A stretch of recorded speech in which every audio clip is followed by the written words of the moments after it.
Johnson. Thank you, Mr. Chairman. Well, there's a conflict in testimony right off the bat here, so I guess let me go to Mr. Fogarty. You say the technology exists, so what is the hang-up? What's preventing it from being implemented effectively? So I think we're looking at two things. First is a semantic difference. The technology clearly does exist. I think the challenge is public safety has a level of need. We want to be able to locate down to the room level and down to the floor level. But today we can't get anywhere close to that, and having the technology that we have today is clearly better than having nothing. So having something that is better but maybe not perfect, I think is still good. And I think from the public safety standpoint, we don't want to let the perfect be the enemy of the good and therefore delay implementing technologies that are available. So the second thing I think— But again, the question was, what is preventing us from utilizing what technology we have for the good as opposed to the perfect? What's preventing it? And this I think is my second point, which is at this point we've gotten ourselves to a circumstance where the fact that the FCC has not acted may actually be preventing implementation of technologies as everybody waits around to see what the action will be. In other words, until we know what the rule is going to be, people don't want to spend capital to invest in products that might not meet what the ultimate rule is or might be overkill from the What is the required action? What does the FCC have to do? I think the FCC needs to open a rulemaking proceeding to decide what the requirements ought to be and what the time frame for the phase-in should be for those requirements. Mr. Gutman-McCabe, can you just respond to that? Certainly, Senator. I guess I would question sort of based on what? So how do you set indoor location accuracy requirements when you just did a test bed and the 3 entities that chose to participate? There were 9 that began the process. This is very similar to our original 911 process. There were 9 that began. Only 3 were willing to actually go through and test in the light of day, in front of public safety officials, in front of other vendors, in front of the FCC, and in front of carriers. And none of those 3 were materially better in terms of the ability to deploy in a timely basis, the ability to find people accurately. And we think this process is moving forward. I know that there's a standard that's been developed, and it's part of the 4G networks. And as we deploy our 4G networks, our LTE networks, the capabilities absolutely improve. They allow carriers to run simultaneously multiple different services to try to find a person, which is unique and new.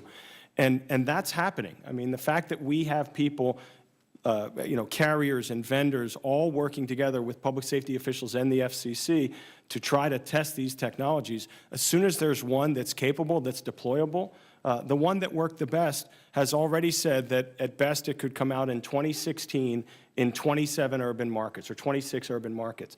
So the reality is we're trying to find a solution that we can deploy throughout the United States to find people in your jurisdiction, in your state, and in others, and do it in a way that actually improves the ability to find people. So Mr. Burrows, I'm amazed at the advancement of, I've got the old navigation system in my car and never use it because I use this. I'm sitting in a house and it's got me right, my little blue dot is right where I'm sitting. So the technology's already advanced quite a bit. I am concerned about writing rules to the FCC that do outstrip reasonable advances in technology. So I kind of want you to basically respond to that. Okay, yes, thank you, Mr. Senator. Yeah, so I want to echo the concerns and comments from Mr. Gutman-McCabe here, is that you need the technology.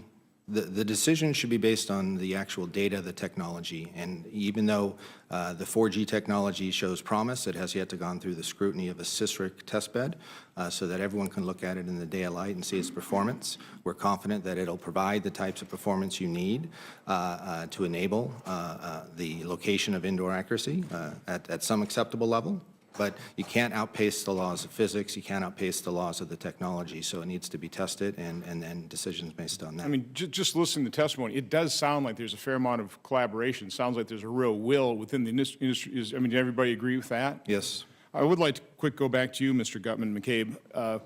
I'm concerned about liability protection. I would think that would be one of the real drags on moving this thing forward if companies really feel like they're, through their best efforts, they're trying to locate people, and if they're not quite perfect, all of a sudden they face lawsuits. I would think that would be a real concern. I would certainly want to support liability protection. Can you speak to that in a little more detail, as well as the patent troll aspect here? Yes, certainly, Senator. Well, the liability issue is a difficult one because it is based, currently based on a state-based regime.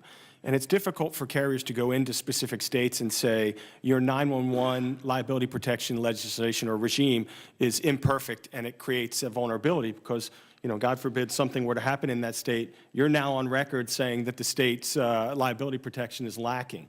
So we believe if something could happen, as it has in times at the federal level, you'll provide a sort of a blanket over top of that. If a carrier or a vendor or a PSAP is acting in its best efforts and really trying to provide this service, they shouldn't be the subject of litigation. And so something at the federal level which would provide protection for those that are actually responding to FCC rules or delivering on a 911 service, any provider of that service should be protected. So does anybody disagree with that? No, NENA has actually supported exactly the type of liability protection that Mr. Gutman-McCabe mentioned as part of the Middle Class Tax Relief Act of 2012. Didn't make it in that round, but it's something that we categorically support. Of course, we don't have any trial lawyers at the table there, so, okay. Thank you very much, Mr. Chairman.